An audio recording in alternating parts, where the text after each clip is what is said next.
বালির উপরে ফায়ার, কি সুন্দর লাগছে তাই না? এখানে কিছুক্ষণ আগেই ফায়ার শো হয়ে গেল। সো ফায়ার শোটা 2 টাইমস হয়, একবার বিকেলবেলা হয়, একবার রাতের বেলা।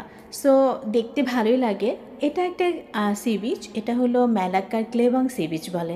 ম্যালাক্কাতে বেশ কয়েকটা সমুদ্র রয়েছে, তার মধ্যে এটা এটা আসলে অনেক দূর পর্যন্ত সমুদ্র ছিল, দেখতে ভালোই লাগতো। এই যে দেখতে পাচ্ছেন যে গাছপালাগুলো, সেখান থেকে কিন্তু পানি ছিল।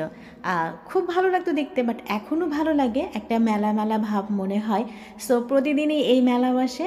আমি অন্য একদিন দেখাবো সেখানে কি কি খাবারের স্টল থেকে শুরু করে সব কিছু দেখতে বেশ মজা লাগে এই ক্লেবাং বিচে গেলে। সো কেমন লাগলো প্লিজ আমাকে কমেন্টস করে জানাবেন। হ্যাঁ, ভালো থাকেন সবাই।